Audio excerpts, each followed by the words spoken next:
what's it going to take to finish against these guys? The same thing it takes every week. We got to execute good football more than the first two drives of the game.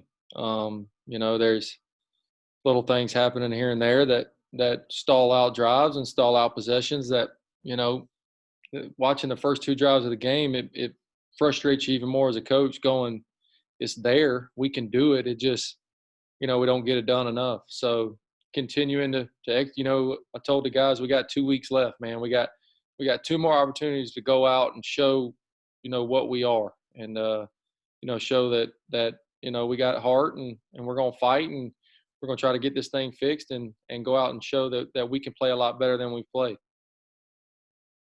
FIU's coming up off a game against FAU where they gave up 182 rushing yards to their quarterback. They've had a little bit of trouble with dual threat quarterbacks. It seems they played a lot of them with him, O'Hara, and Willis from Liberty. How much do you look at that and try to figure out what you might want to try to do with Piggy maybe differently than other games? Yeah, it's pretty evident on film that those guys give you problems. The kid from Liberty gives everybody problems. So, Liberty does a lot less quarterback runs than say FAU did. That, Malik Willis just kind of creates some stuff on his own. He's so good in the pocket and so good, when the play breaks down of making something happen. I want to say it. He had just 2 plays alone of about 80 yards of 2 scrambles of, they call a play, it's not there, and he makes basically the whole defensive line miss and takes off running. So, you got to credit that kid. That kid's a good football player. And then obviously we saw in the last couple of drives of the game against us with FAU that, number 11, he's really athletic for those guys, and they do a good job of design and run. Coach Taggart's always done a good job of quarterback run game, even going back to South Florida when we played them in the bowl game in 2015. So, continue to be creative. You gotta pick your spots with that. You don't want to get your quarterback hit too much, but if they're going to give it to you and it's going to be a freebie, then yeah, you got to go take it. So we'll have to pick and choose our spots and be creative with how we do it. And kind of going off of that too, I know you guys have been committed to getting the running backs going here as of late. Now the last several games, what do you see maybe opening up for them in a game like this, where it's against a team that has given up as many rushing yards per game as they give up? Well, the thing about they pretty much play 2 fronts. So, they do a good job in coaching, and they're not trying to trick you. You go from the Southern Miss game last week of, you really never knew where they were going to be. You never knew where they were going to line up because they were so multiple, and people really were going everywhere. And then you come this week, a week later, and this is kind of like an NFL defense. They line up, they let their players play 1 or 2 fronts and play a couple coverages and say, we're going to let our guys fly around. And, defensively, they're really good in the back end. They haven't given up a lot of rushing to running backs. It's like you said, it's mainly been scrambles and quarterback runs, and, unlucky for them of kind of how it's happened to them. So, again, you got to be creative in how we get the running backs the ball. They're going to be loaded boxes at times. And, the thing I thought FAU did such a good job of with their backs was, they'd have one guy unblocked every time in the box, and that guy their backs were making him miss. So, that's a credit to those kids. So, we'll see how it comes out on Saturday. Coach, Matthew Hargrove here with the College Heights Herald. I asked Coach Helton last Saturday about if he thought Pigram's performance, if it was one of the better performances he's seen from him this season. He said it was. And I want to ask you if you agree with them, and maybe what are some things that you really like that he hadn't done this season in the past that he did on Saturday? Well, the scrambles, I thought there were some good. There weren't as many what I call them give up plays as there were in the FAU game where, you throw a ball and nobody on our team even had a chance to catch it. We threw some good balls. We gave our guys chances to make plays. Obviously we put the ball on the ground twice. The one time he picks it up and runs for 15. So, we got a little lucky there. I thought he managed the game well. With Southern Miss, they played a lot of drop 8, a lot of prevent defense, even on first and second down in the middle of the field. And, I told him going in all week, you're going to have to scramble some. It's tough in drop 8 of finding open windows. They got a lot of guys back there. You're going to have to take off and run with it. And I thought he did a good job of that. He's protected the ball really well, so far to the season in the passing game. We got to continue to do that, but he's got to do a better job of ball security in the run game. If we're going to be able to do some of that stuff, he's got to protect the football. And a guy that played a huge role in Pigram's success was obviously Xavier Laney at 90 receiving yards on Saturday. What did he do so well? Well, he made the plays that were there for him to be made. I thought when he had his chances, he made a nice long catch there in the opening drive, and wish we'd have got that one in the end zone there to not make it interesting on first and second down in the goal line situation. So, but when it was his turn, he made a couple plays and a couple catches, and that was good to see.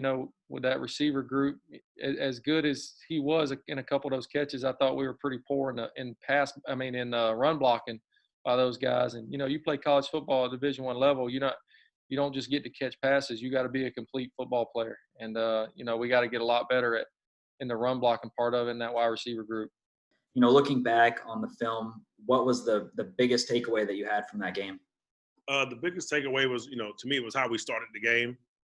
Just from a focus standpoint, our guys came out with their eyes in the right spot, keying the right things, and they were playing with some passion, and we got some momentum early, and I thought we was able to, to hold it for the most part of the game. And I think the ultimate thing that we was able to finish that last drive, and they got the ball on the 50-yard line, make sure we secured the victory. I thought that was huge for the Tops. Coach Jared with the Daily News again. You come out in the season opener, and Cunningham at Louisville has a career day passing the ball. But since then, you guys have been pretty good in pass defense. Now you rank first in Conference USA, 6th nationally in yards allowed per game passing. What do you owe that success to? I think we have a veteran group back there, and most times guys are panicking, starting to trying to change things. We just made some minor adjustments on what we was doing, and it's also it plays a factor on how the game is going as well. So it's not really our guys are doing a really good job, but I think for the most part we just try to mix things up, and our guys are locked in back there, trying to make sure that people don't get easy passes, make them work for it. Coach Matthew Hargrove here with the College Heights Herald. Devin Key and D'Angelo Malone all obviously breaking the records. Can you just talk about how much they've meant to the program? Wow, it's been awesome, man. Those two guys were, like I said, Devin was already here. I remember recruiting with D'Angelo Malone, going to his high school, sitting in his high school with his mom, and asking him to come to be a Top, and now here it is. He has the most sacks in school history. Devin Key has the most tackles in school history. I think it goes a long way. Those guys are great individuals, great players, great teammates, and they've definitely given all they have, man. It's been awesome watching it. And moving to this Saturday's game, what do you see out of this FIU offense? Just like a normal Florida team, they got a lot of speed out on the field. I think their offensive line is pretty good. I think, they're trying to get the right quarterback going. I think their running backs have always been some of the best group of backs that we played in this conference as a whole. I know they're down a guy, but I know the 24, Price, I know he's a really good player. He's averaging over 100 yards a game, 8 yards a carry. So, there's talent out there. We got to do a great job of showing up to the park on Saturday and make sure we stop their strengths and use our strengths. Coach Jared with the Daily News again. Going back to the pass defense, only allowed 67 yards through the air against Southern Miss. You guys, it seemed like you made the quarterback uncomfortable. He was sacked 6 times. How much does the D-line have they played in this, and how impressed have you been with the way that they've played lately? Obviously, if I talk to the defense a lot about stats, not a lot, but when we do talk about stats, we say it's definitely a group. Whenever just because of the pass defense is ranked high, obviously the defensive line has a major impact on that. They got sacked almost half the time they dropped back on Saturday. I feel like our guys did a really good job of just upfront understanding. We did a study over the summer. 2.5 seconds is the average. Most passes get out.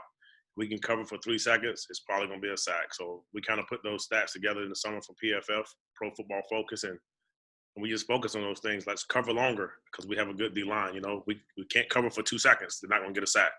Cover longer so they can get home. So that's kind of the mindset from the summer, and we just got better at it as the season went on. Cover longer. One of those guys, I know I talked to Coach Helton about him on Saturday and Monday, Ricky Barber, Hmm? it seems like he's coming along really well. I guess what's most impressed you about him lately? Ricky's a young guy, but at the same time, he's a grown man as far as professionally, how he carries himself. From the day we first saw him at camp a couple of years ago, we was like, wow, he's going to be a grown man one day. That's kind of what you want in this kind of program. And I think Ricky has, he comes up and meet with Coach Martin every single day. They have a great relationship. Coach Martin coaches him up. He comes every Monday at 12. So Coach Martin has to leave our meetings. And he's almost late for when we get back together because Ricky's bugging him in the film room. It's pretty funny. So, but it's becoming Ricky's ritual, coming here and get his early notes on his day off. And I think it's awesome. And he's only a freshman, so he got a lot of room to get better. And he's going to be a great player here. I mean, we're lucky to have him on the hill. I promise you that. Coach Jared with the Daily News again, going back to FIU, they've got the second worst passing offense in Conference USA. I know last week they played a couple of guys in there, put the Bortenschlager kid in the second half. What are you anticipating from them quarterback-wise or I guess come Saturday? I mean, the thing about you read those kind of things, but you have to just look at the history of the coaching staff, history of the program, understanding that you don't want the Saturday to be that day to get clicking again. So our job is to make sure we do what we do best, go out and focus on what we need to do and our plan and understanding what they're trying to do. And I mean they take shots. It's not like they're not trying. So I can promise you that. So I mean the ball is going down the field twice a half. So you got to be on top and where you're supposed to be at and do your job still. Coach, obviously the last 2 weeks, the defense has been nothing but sensational. Is there something that you would like to see your defense do better, though? Yes, I think, a lot of times when we out there, we're playing and you can't really make this happen, but we want more turnovers. We want the ball back more. We want fumbles. We want picks. Our guys are doing a good job of, getting a hand on the ball, but, the situation of the game is kind of different. But we want more turnovers, and just got to keep preaching it. And when they come, they come. If you get opportunity, like we had one on the sideline with, I think it was Ruffin and Ruffin and Kincaid, and there was another one with Trey and Kincaid. Like we want one of those. That's really what we're focusing on. I think the ball almost came out. We got to punch for the ball more. So to answer your question, Matthew, is turnover. We want the ball, and we would love to score on defense. So we work on that practice. We just got to keep working on it. Hopefully it pays off over a long period of time.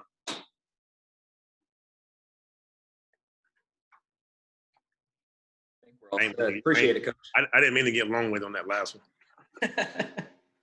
That's how bad I want to turn over, though.